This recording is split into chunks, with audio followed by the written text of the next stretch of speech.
드디어 이제 메리 크리스마스라고 말해야 되는 날인데, 원래 메리 크리스마스가 메리 즐거운 크리스마스, 성탄절이다 이런 말이죠. 근데 그 말조차도 요즘은 못하게 해서 그 메리 크리스마스란 말 대신에 요즘 그 해피 할러데이, 행복한 빨간 날, 그렇게 말하게 한대요. 왜? 그리스도란 말을 마귀는 가장 싫어하기 때문에 그렇습니다. 그래서 세상의 문화를 계속해서 어떻게 하면 이 그리스도를 지우기 위해서 세상은 지금 엄청 노력하고 그리스도란 말을 그렇게 듣기 싫어요. 마치 사도행전에 보면 4장에 나오는 그 제사장과 서기관들이 도무지 예수 그리스도란 말을 하지 마라. 마치 그런 것처럼 지금 그런 시대가 되었습니다.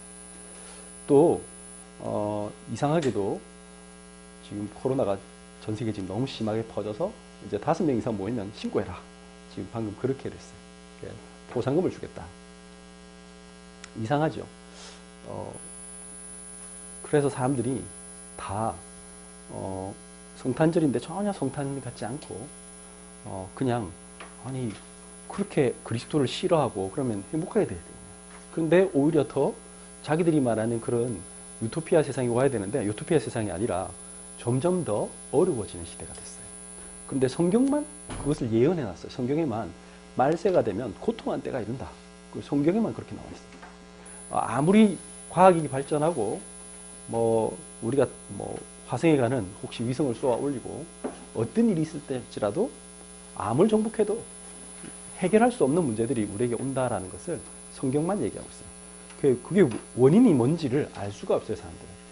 기쁘다, 구주 오셨네 했는데 왜 기쁜지 모르고 사람들이 그냥 12월 24일, 25일 되면 흥청망청 그냥 기쁘다의 기쁨이 뭐냐면 술을 마시는 게 기뻐요.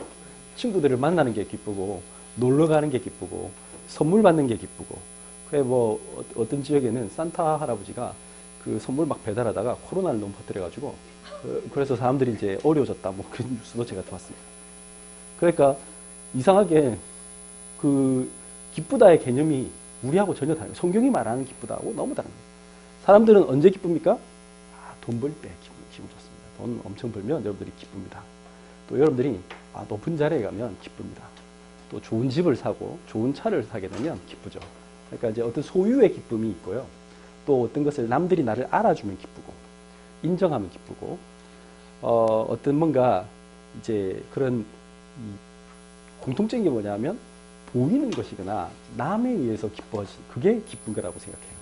근데 그런 기쁨은 오래 가지 못하고 오히려 그 기쁨 때문에 마치 마약하고 비슷해서 이렇게 짧은 그 기쁨은 어떤 거냐면 이제 쇼핑을 했을 때 여자들이 왜 자꾸 쇼핑을 하느냐 그 중독 걸린 사람들이 그 순간이 기쁜 거잖아요. 조금 있으면 그 기쁨이 오래 가지 못하니까 또 가서 쇼핑을 해야 되는 거예요. 마찬가지예요. 담배 피는 사람 왜 담배 계속 피느냐 그게 이제 그 피는 순간이 행복하니까 그걸 끊지 못하는 거예요.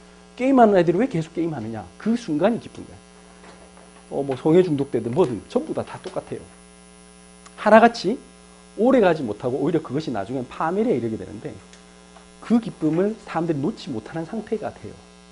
그러다 보니까 어느 날 그 대통령병 걸린 사람은 계속 대통령 해야 돼.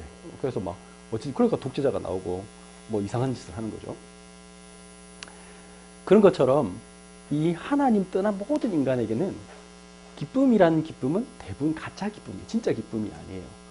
그런데 사람들이 이 진짜 기쁨이 뭔지를 모르는 상태에서 그 기쁨을 진짜 기쁨을 찾아서 하다고 하는 것이 아까 말한 그러면 돈을 많이 가지면 행복할까? 권력을 많이 가지면 행복할까? 또 사람들 친구를 많이 얻으면 그러면 나는 행복할까? 그래서 인정받으면 행복할까? 그렇게 하는 거예요. 근데 그러면 그럴수록 오히려 빨리 성공한 아이들이 힘들다고 그 뉴스에 나오더라고요. 뉴스나 기사 보면 그 20대, 30대면 이렇게 너무 빨리 성공한 사람들이 책 같은 거 읽어도 그 사람들이 너무 빨리 성공해 버리니까 그 가정들이 대부분 불행하다. 우리 대표적인 게 여러분들 맥컬리 컬킨이라고 나홀로 집에라는 영화에 나오는 그 사람이 지금은 나이가 제법 들었어요. 근데 나홀로 집에 1, 2 찍을 때 너무 이 사람이 어릴 때 떴잖아요. 거의 초등학교 1, 2학년 이럴 때. 세계적인 스타가 되니까 이 친구 아버지 어머니는 바로 이혼하고 왜? 재산 때문에. 양육권 다툼 계속 싸우다가 그 친구가 나중에 나이가 들어서 지금 이제 30대인지 40대인지 모르겠지만 이 사람이 그 마약에 쩔어가지고 엄청 비참한 모습으로 나와 있는 것을 제가 그 신문기사에서 봤어요. 만약 그 사람이 오히려 평범한 아이였다면 지금쯤 또 다른 삶을 살지도 모르죠. 그런데 사람들은 당장에 보이는 거 있잖아요. 그 사람이 와, 나홀로 집의 스타다. 유명한 스타가 되었다. 그것을 부러워하고 그 사람이 버는 돈에 관심을 갖게 되는 거죠. 오늘 제목이 인생 최고의 기쁜 소식을 확인하라. 여러분들, 우리는 왜 성탄절에 모여서 예배를 드리고 왜 우리는 예수 그리스도가 태어나심의 기쁜 소식인가? 기쁘다 구주 오셨네. 그 왜 그런 말을 하는가? 그 이유를 우리는 알아야 되고 그걸 확인해야 돼요. 우리의 삶에서 확인해야 그게 가장 진짜 성탄절이 돼요. 그 성탄이라는 거는 사실 우리 몰라요. 12월 25일인지 그 이집트 사람들이 이집트에 동방교회가 있거든요. 그 사람들이 1월 6일 날 하잖아요. 그래서 1월 6일인지 아니면 뭐 꼭 겨울이 아니고 여름인지 우리는 모르죠. 뭐 저쪽에 호주 같은 남반구 지역은 지금 여름이잖아요. 그래서 그 성탄절 날 산타가 뭐 이렇게 그 약간 비키니 입고 나와야 될지도 모르는 그런 상황이죠. 그 뭐 우리는 알 수가 없습니다. 날짜가. 중요한 것은 뭐냐? 이 아우구스투스 황제 때 빌라도 우리가 항상 우리 사도신경에 고백하잖아요. 본디오 빌라에게 고난을 받아사. 이 말은 무슨 말이냐? 왜 헤롯 왕 때, 헤롯 더 그레이트, 그 헤롯 대왕 시절에 이런 말을 한 이유는 뭐죠? 그분이 하나님이신 분이 우리 인류 역사 속으로 직접 들어오셨다. 그것을 우리는 사실로 받아들이고 믿는다는 거예요. 그래서 그 많은 날 중에 하나를 정해서 우리가 기념할 뿐이지 이 날이 특별히 이 날만 뭐 성탄절이고 다른 날은 그러면 우리 마음대로 사는 날이냐? 그게 아니란 얘기입니다. 그래서 우리는 항상 매일 크리스마스가 돼야 돼요. 매일 그리스도와 함께 사는 삶을 하나님은 원하시는 거죠. 그러면 도대체 왜 기쁜 일이냐? 첫 번째 보면 오늘 마태복음 2장 2절을 보니까 유대인의 왕으로 나시니가 어디 계시냐? 우리가 동방에서 그의 별을 보고 그에게 경배하러 왔노라 하니. 오늘 보니까 동방박사 얘기가 나옵니다. 동방박사가 무슨 얘기를 하냐면 유대인의 왕으로 오시니가 누구냐? 이 말은 무슨 말일까요? 첫 번째, 이 동방박사 사람들은 아마도 이 유대인일 가능성이 높아요. 그러니까 흩어져 있는 디아스포라의 가능성이 높겠죠. 그래서 아마 뭐 페르시아인지 아니 그 당시에 어느 쪽인지 모르겠지만 하여튼 이스라엘보다 한쪽 동쪽의 지역에 있던 어떤 사람들인데 여기서 이제 동방박사란 말은 요즘으로 치면은 기상학자죠. 왜? 별 보고 하는 사람들이니까 이제 점성술 일종의 그런 거. 왜냐하면 옛날에는 지금은 과학이 발전해서 위성으로 모든 걸 알 수 있지만 옛날에는 여러분들 많이 봤죠. 별을 보고 점을 쳤어요. 별의 위치 이런 걸 보고 날씨도 알 수 있고, 그러니까 과학과 이렇게 약간 미신이 합쳐진 그런 시대였죠. 그래서 그 일을 하는 사람이 이 동방박사들이었어요.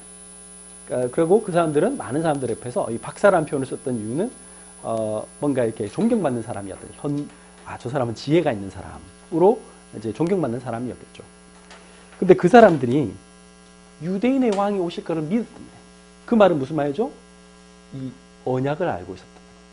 언약을 뭘 알고 있었습니까? 이사야 9장 6절에 7절 보니까 이는 한 아기가 우리에게서 났고 한 아들을 우리에게 주신 바 되었는데 그의 어깨에는 정사를 메었고 그의 이름은 기묘자라, 모사라, 전능하신 하나님이라, 영존하시는 아버지라, 평강의 왕이라 할 것임이라.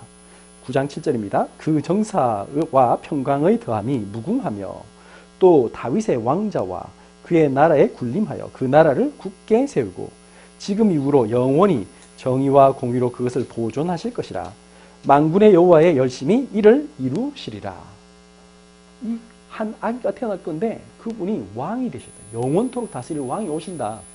이것은 비단 이 성경에만 있는 게 아니라 이사야 7장 14절도 그렇고 심지어는 모세 그래도 모세가 뭐라고 했습니까? 신명기 18장 15절 17절 전부 다 너희들 가운데 나와 같은 선지자를 세우리라. 그 앞에는 창세기 3장 15절에 여자의 후손이 뱀의 머리를 상하게 할 것이다. 누군가가 온다라는 것을 분명히 예언을 했어요. 그 유대인의 왕으로 오실 분이 있다는. 그것을 믿었기 때문에 이 사람들은 뭐 했느냐? 기다렸어요. 간절히 사모하고 기다렸어요. 그분이 오셔야 우리의 인생의 문제가 해결될 것이다. 그걸 믿었단 말이에요. 왜 그분이 오시는 게 중요하냐? 그게 중요하죠.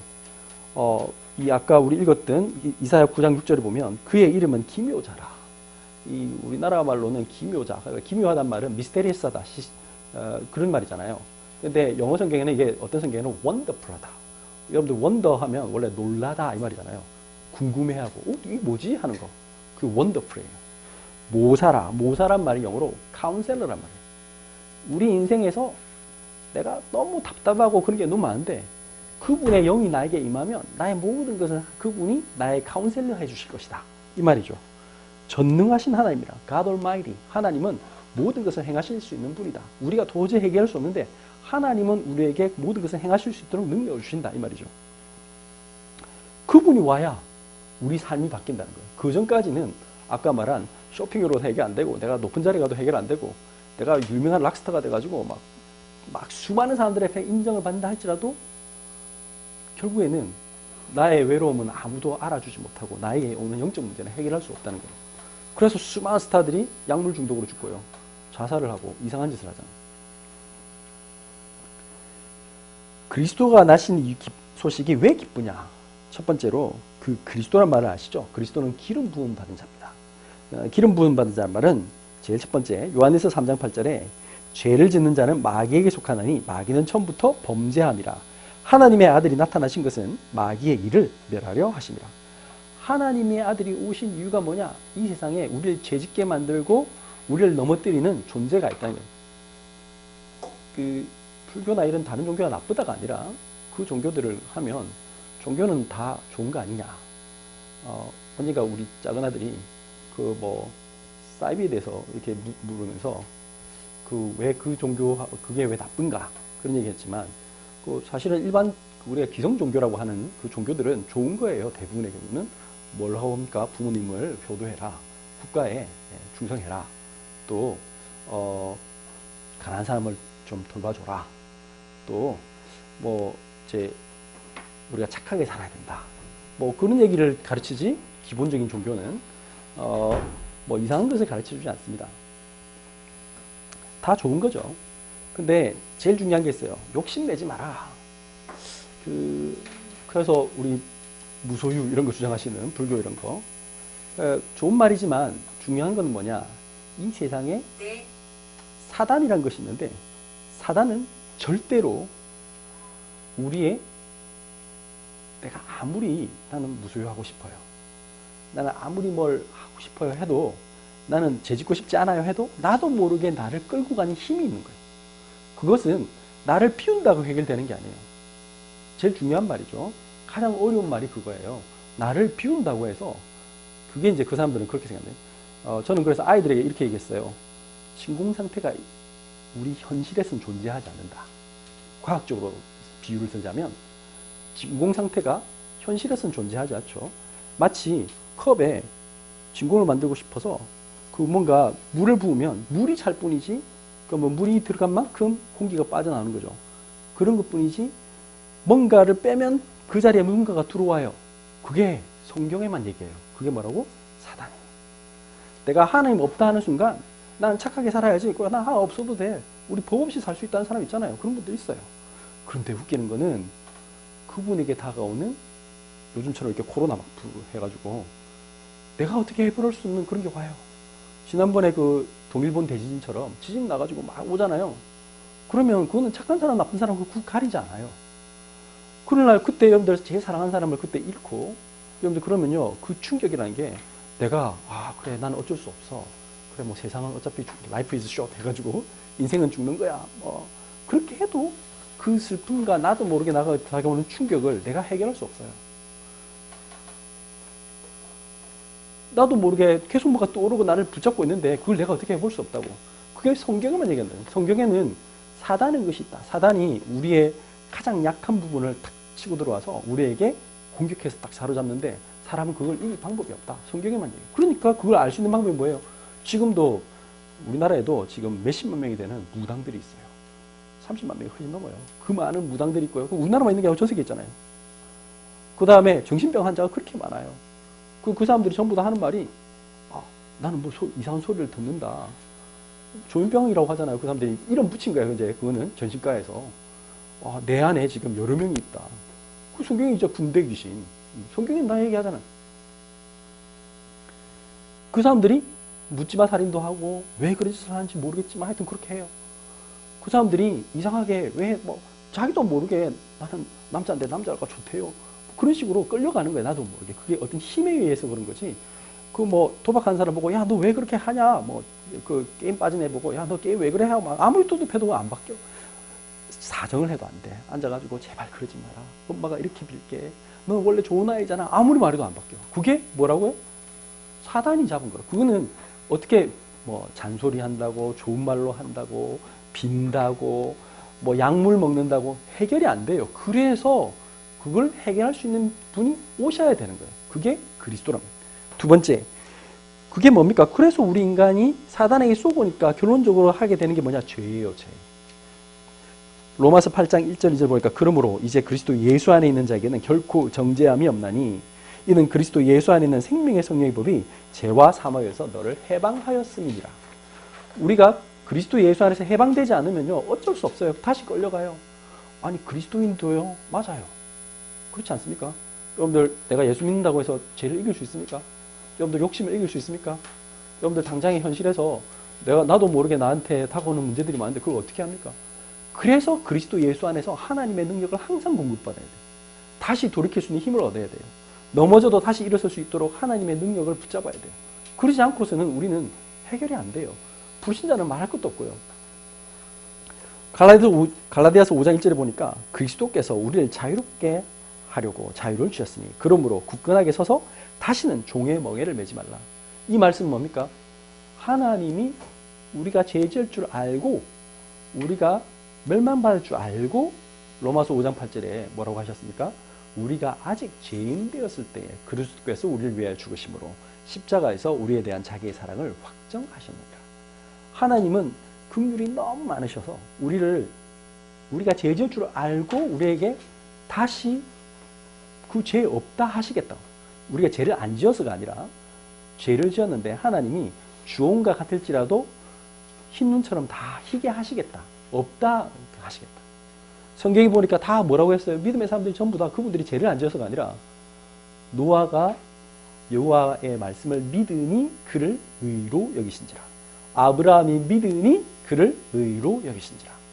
모든 사람인 죄 속에 죽을 수밖에 없는데 하나님이 나 대신에 죽으셨구나. 그분이 나를 구원하시면 난 살 수 있구나. 믿으면 하나님이 죄 없다 하시겠다. 하나님이 죄를 다 덮어주시겠다.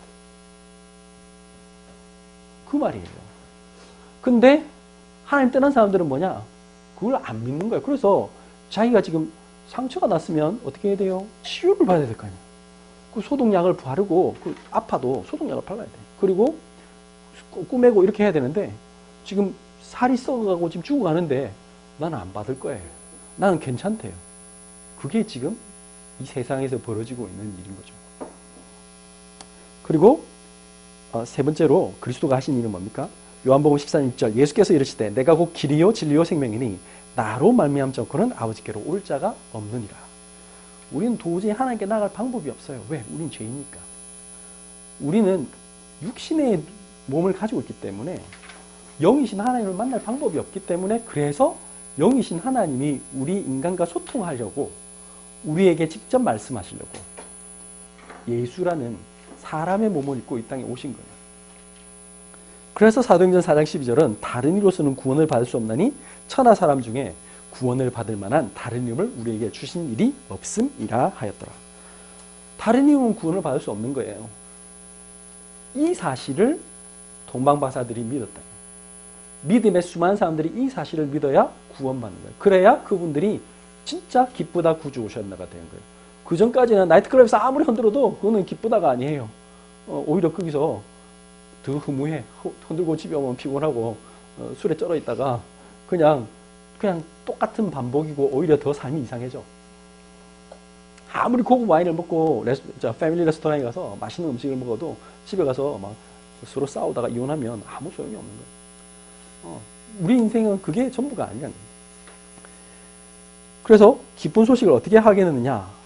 마태복음 2장 9절에서 11절 보니까 박사들이 왕의 말을 듣고 갈새 동방에서 보던 그 별이 문득 앞서 인도하여 가다가 악이 있는 곳 위에 머물러 서 있는지라. 2장 10절. 그들이 별을 보고 매우 크게 기뻐하고 기뻐하더라. 11절. 집에 들어가 아기와 그의 어머니 마리아와 함께 있는 것을 보고 엎드려 아기께 경배하고 보배압을 열어 황금과 유황과 몰약을 예물로 드립니다. 이 동방박사들이 한 일들을 한번 생각해 봅니다. 우리가 적응해야 됩니다. 첫 번째, 동방박사는 믿었어요. 유대인의 왕이 오실 것을 언약을 가지고, 언약을 전에 들었겠죠. 그 전에 듣고는 어떻게 했다? 믿었어요. 믿었다는 증거가 뭐예요? 여러분들 매일 밤마다 별을 본 거예요. 언제 그 별이 나타날까? 믿은 거예요. 내 때가 아니라도 분명히 올 거야. 심지어는 자기 아들에게 말했을 거예요. 야, 언젠가 큰 별이 나타나서 너희들에게 희한한 광채를 비출 거야. 그거는 무슨 말이냐면 메시아가 오셨다는 뜻이야. 그리스도가 왔다는 뜻이야. 그러면 그 그리스도의 별을 따라가면 돼. 라고 항상 사모했던 거예요. 그걸 기다린 거예요. 누가복음에 보면 그 시몬이라는 사람도 나오고 그 사람들 나오잖아요. 기다렸다잖아요. 그 여자 그 분 있잖아요.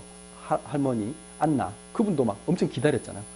그 메시아가 오실 것을 보고 너무 기뻤다잖아요. 난 지금 죽어도 너무 이제는 나는 행복하다. 나는 진짜 그리스도를 만났기 때문에. 그렇게 기다린 거예요. 믿고 기다려야 돼요. 그래서 매일 밤마다 나가서 별을 보는 거예요. 언제 올지 모르지만. 그래서 구약의 사람들은 이런 믿음을 가지고 구원받았어요. 그분들이 분명히 메시아가 오실 것이다. 그 속에 있었던 거죠. 두 번째입니다. 그리고 그렇게 보다가 어느 날 별이 진짜 나타났어. 너무 밝은 별이 났어. 이건 다른 별이야. 이건 100% 맞다. 우리 조상들이 말했던 바로 그 그리스도의 별이다. 자, 그 별을 봤을 때 어떻게 했습니까? 그 별을 보고 대부분의 사람들이 어떻게 하죠? 그 별을 봐도 요즘처럼 무슨 비행기 있는 것도 아니고 요즘처럼 무슨 뭐 좋은 차가 있어가지고 자 가자 이래가지고 갈 수 있는 게 아닙니다. 근데 그 별을 보고 어떻게 했다? 별이 움직이니까 그 별을 그대로 따라갔어요. 이거 엄청난 용기가 필요합니다. 여러분들 예수님 만났으면 예수님을 따라가는 삶을 살아야 되는데 사람들이 어떻게 하죠? 그냥 좋은 분이야. 예수님은 예수님, 나는 나. 아이고 성경 읽으니까 성경은 그래 좋은 거야. 그까지 하지? 그 다음에는 그 삶을 살진 않아. 그런 사람들이 전 세계 기독교인이라는 사람들 중에 그런 사람들이 엄청 많죠? 왜? 문제 따고면 그냥 아이고 난 기독교 안 할래. 응답 없는 것 같아. 불신자처럼 살아. 그냥 기독교는 왜 하느냐? 좀 사교 모임. 왜냐? 교인들 보니까 좀 괜찮은 사람들 많더라. 뭐 우리 큰애 친구처럼 나는 여자친구는 교회에서 찾을래. 왜? 교회 다니는 여자들이 왠지 착한 것 같아. 뭐 이런 식으로. 사업하는 사람이 그 교회 장로들은 나한테 사기 안 치겠지. 뭐 그렇게 생각하면 그렇게 될 수 있는 거죠.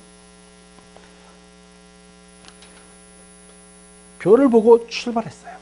갈 때 물어 갔을 거 아니야. 뭐 가다가 뭐 이게 이게 언제까지 가야 될지도 모르고 사실 좀 답답하잖아요. 근데 우리는 복음을 갈 때는 그런 거예요. 언제까지 어디를 갈지 알 수 없지만 우리는 그 별을 보고 따라가는 거예요. 하나님의 말씀이 가라면 가는 거예요. 그게 신앙이에요. 그리고 헤롯 왕한테 가가지고 아예 이제 이스라엘까지 왔어. 그러고 어떻게 했어? 아예 그냥 찾아갔어요. 왕한테. 이 사람들도 똑똑한 사람들입니다. 정치판에 대해서 다 알죠. 만약에 잘못해가지고 지금 현직 왕한테 다른 왕이 태어났다. 그 말하면 이런 불순한 놈이 있나? 이런 무법자들을 했나? 죽여라. 이럴지도 모르잖아요. 근데 당당하게 찾아갔어요. 자기들이 자신이 없으니까 물었어요. 헤롯 왕한테 가지고 유대인이 왕이 나셨다는데 어디서 났을까요? 라고 물었어요. 그러니까 이제 소동이 났잖아요. 날렸어요. 왕이 지금 뭐야? 지금 내가 왕인데 감히 앞으로 왕이 난다고? 그러면 나는 이제 쫓겨나는 거잖아요. 그러니까 놀래가지고 그놈 죽이겠다 싶어가지고는 얘기하잖아. 그 제사장과 서기관들을 불렀어요. 도대체 어디서 날까? 근데 제사장과 서기관들이 똑똑해요. 왜? 성경 달달 외우니까. 근데 그 사람들은 달달 외웠지만 정작 믿진 않죠. 그래서 그건 뭐라고 했습니까? 오늘 우리 읽었던 아까 유대의 작은 마을 베들레헴에서 난다. 미가서 5장 2절의 말씀을 그대로 엎었어요. 그러니까 그래 베들레헴이라고 하면 되겠구나. 그래서 이제 사람들이 나갔던 거죠. 그리고 직접 그 베들레헴 성에 딱 도착했을 때 예수님 태어난 곳 위에 딱 머물렀댔죠. 그럴 때 자 만나서 경배했는데 동방박사들이 그냥 온 게 아니라 준비해 왔어요. 이게 중요해요. 동방 박사들이 이 언약을 오랫동안 기다리고 그게 뭔지를 알고 있었던 거죠. 첫 번째로 뭘 준비했느냐? 황금과 유황과 몰약인데, 황금입니다. 황금을 그 그리스 말로 크리소스라고 합니다. 크리소스란 말은 이름 발음이 크리소스 느껴지시죠? 크리스토스란 말이야. 그리스도란 얘기예요. 다시 말하면. 그래서 처음부터 이 황금은 뭐냐면 그리스도, 이것을 상징하는 거예요.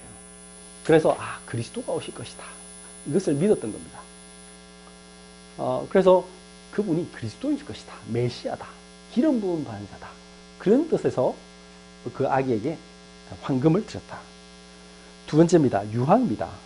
유황은 어떤 거냐면 고대로부터 메소포타미아나 이집트, 그리스, 로마에서 향료로 각광을 받았죠. 그 히브리어로는 레보나라고 하기도 하고, 그 아랍어로 루반 이런 말을 쓰는데, 그 그리스 말로 리바노스입니다. 근데 이제 여기 보면 원래 가장 이 리바노스란 말에서 어디서 왔냐면, 이 말은 고대 아카디아 말에서 왔는데, 그게 뭐냐면 리바나툼입니다. 자, 라바나툼인데, 라바나툼은 뭐냐? 비슷하죠? 라비. 비슷하지 않습니까? 랍비. 그 라비란 말이 사제란 말이고, 그 다음에 라바나툼 할 때 나가 나무에 그 진액 있죠, 진액. 이게 나무를 파면 거기서 이 액이 나오잖아요, 껍데기에서. 그 진액을, 그 다음에 툼이란 말은 태운단 말이에요. 그래서 라바나툼이란 말은 진액을 태우다, 그 말입니다. 그 말은 무슨 말이죠? 유황이 어떤 그 용나무 비슷한 나무 줄기를 도끼로 찍어내가지고 거기서 흘러나온 진액을 받아서 만드는 고체인데요. 아가서 4장 6절이나 12절, 16절, 전도서 2장 5절에 보면 솔로몬이 시를 썼죠. 거기 보니까 유황의 언덕이란 표현이 있습니다. 이는 솔로몬의 정원이나 성전에서 향내내는 나무가 유황나무로 만들어졌다는 얘기죠. 다시 말하면 아랍어 루반이란 말은 아예 뜻이 우유란 뜻입니다. 그러니까 진액이 그 흰색이란 말이에요. 다시 말하면. 그 말은 무슨 말입니까? 총체적으로 다시 말하면 생명의 젖이 흘러내리는 성전이란 뜻입니다. 예수님이 친히 말했죠. 너희가 이 성전을 흘라 내가 3일 만에 일으키리라. 이 말을 요한은 뭐라고 말했습니까? 자기 몸을 가리켜 하신 말이다. 예수님이 성전인 거예요. 예수님 본인이 이 땅에 오셔서 하나님 만날 수 있는 그 성전이 되는 거예요. 그래서 우리는 하나님을, 그리스도가 태어나신 걸 기뻐하시는 거죠. 기뻐하게 되는 거죠. 그리고 몰약을 준비했습니다. 몰약은 여러분들 알다시피 이미 이건 방부제로 많이 사용되는 거죠. 그러니까 몰약은 그 향기도 좀 특이하긴 한데, 원래 몰약이 아주 맛이 쓰다고 합니다. 그래서 아랍어 명칭 무르란 뜻이 있는데, 그게 원래 쓰다 이 뜻이에요. 그 그리스 신화에 보면 미라라는 한 여성이 거부할 수 없는 신의 계시를 받고는 아버지 사이에서 아들을 낳아요.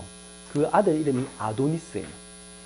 근데 여러분들 그 아도니스를 낳았는데 이와 같이 운명적인 오명을 뒤집쓰다가 나중에 아주 쓰디쓴 고난의 삶을 살다가 이 아이마저 불행하게 죽었다. 이게 이 신화에 나온 얘기입니다.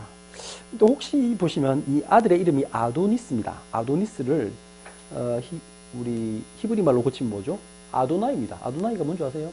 주님이란 말이에요. 주님. 예, 그리고 참고로 말씀드리면 예수님의 모친의 이름이 마리아인데, 마리아는 원래 모세의 누나 이름이 누구죠? 미리암이지 않습니까? 그러니까 미리암이라는 이름에서 비롯됐는데, 미리암은 쓰다라는 뜻입니다. 몰약. 이 미라의 삶이란 얘기죠. 마리아. 그러니까 자기 아들이 죽는다는 얘기잖아요. 그런 쓰디쓴 삶을 산다. 라고, 이거는 제가 한 말이 아니고 루터가 쓴 주석에 나와 있습니다. 그래서 이 유황, 몰약, 황금을 준비해서 하나님께 드렸다. 동방 박사가 와서 경배했어요. 그분이 참 하나님이시고, 참 하나님이요 참 왕이신 그분으로 경배한 거예요. 자, 오늘 말씀 한번 결론을 한번 해보겠습니다. 많은 사람들이 왜 성탄절을 기념해야 되는가? 성탄절은 케이크 먹는 날도 아니고 선물 주는 날도 아닙니다. 그 전날에 나이트클럽 가서 흔들어대는 날도 아니고 뭐 친구들하고 만나가지고 그 뭐 친지들한테 뭐 메리 크리스마스 뭣도 모르고 요즘은 메리 크리스마스도 아니고 해피 할러데이 이러라고 주는 날이 아니죠. 왜 이 말씀을 주는가가 오늘 말씀에서 답이 나와야 됩니다. 아, 그렇구나. 우리 인간이 다 가졌는데 어떤 세상에 보면 불신자들 중에 훌륭한 분 너무 많잖아요. 어떤 분은 최근에 그 읽었던 뭐 그런 분들 보니까 성공하신 분 보니까 진짜 훌륭한 분들 너무 많더라고요. 감히 저는 그분들의 뭐 감히 따라갈 수도 없을 만큼 삶의 규모가 너무 좋으세요.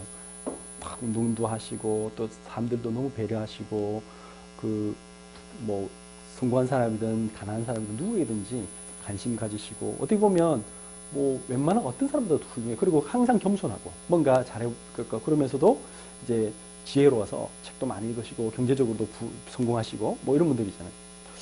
근데 그분들이 다 훌륭한데 그분들이 안 되는 게 있어요. 뭐냐?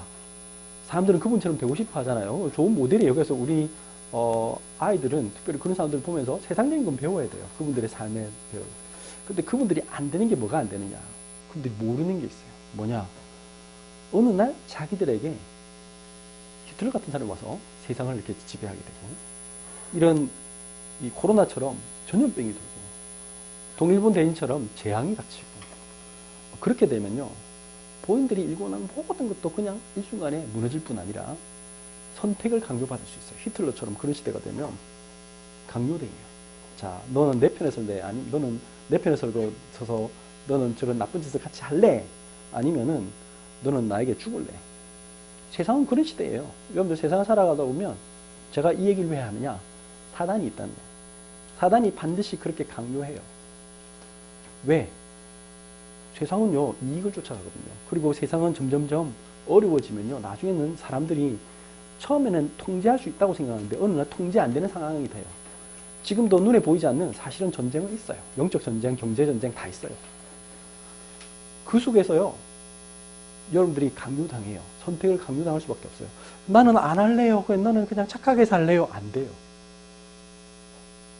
근데 그때 그 사람들은요, 어쩔 수 없어요. 자기 가족을 위해서 그래, 나는 내 가족을 보호해야지. 이렇게 될 수밖에 없는 거예요. 근데 결국엔 어떻게 되죠? 그게 다 사탄에게 종로로 하는 거예요. 어쩔 수 없이. 그래서 그것을 이길 방법이 우리에게 없어요.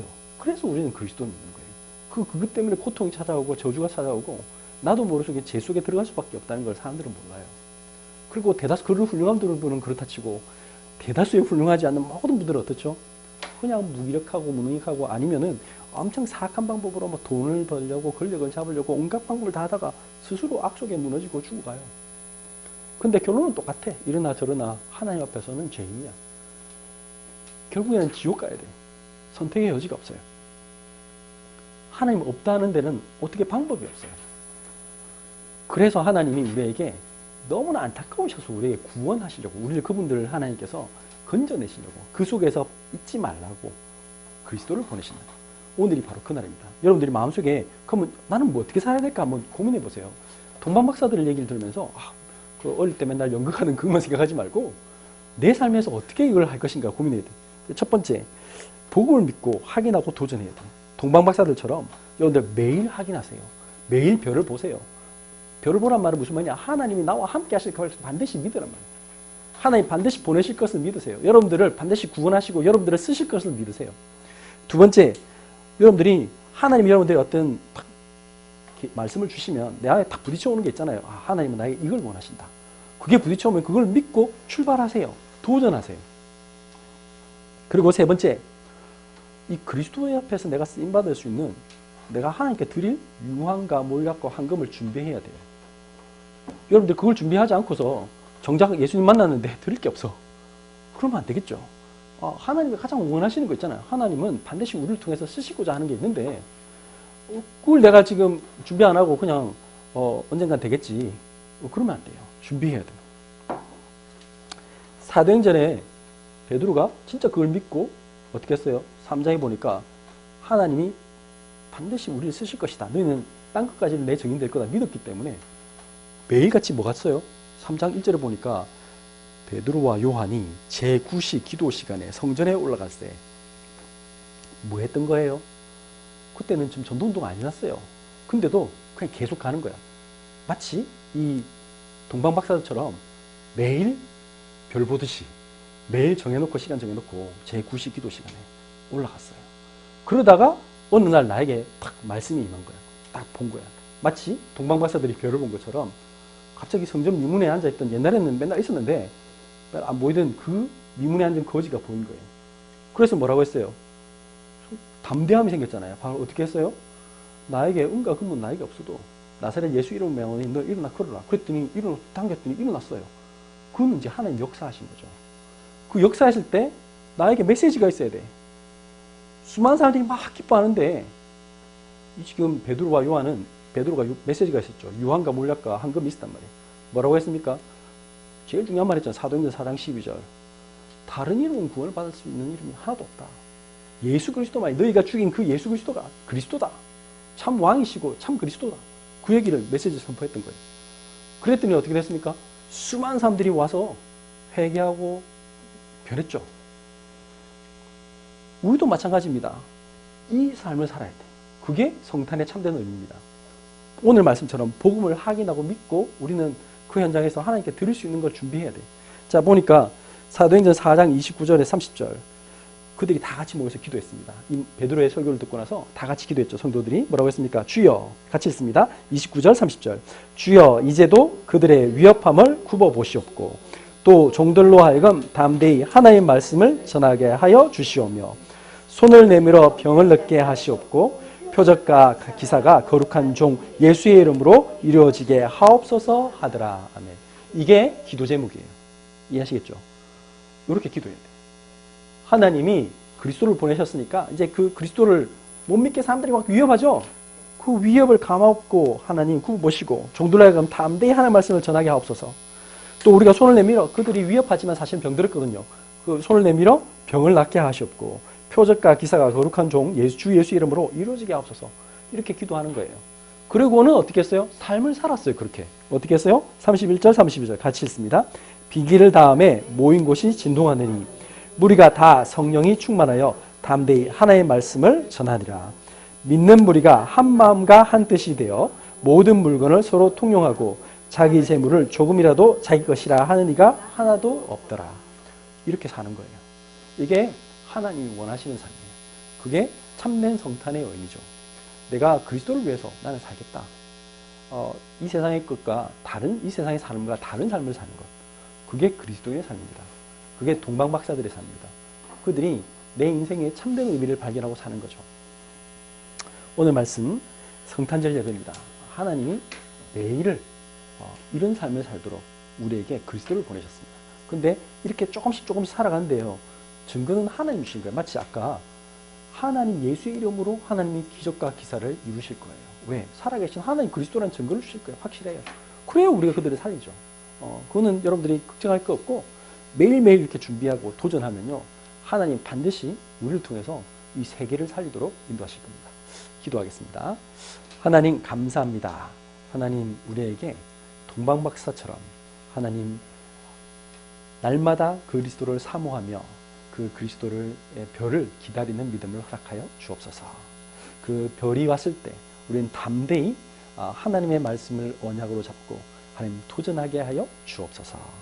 하나님 정말 그리스도 앞에 우리가 나아가서 잘했다 칭찬받을 수 있을 만큼 하나님 우리에게 황금과 유황과 몰약을 준비하게 하여 주옵소서.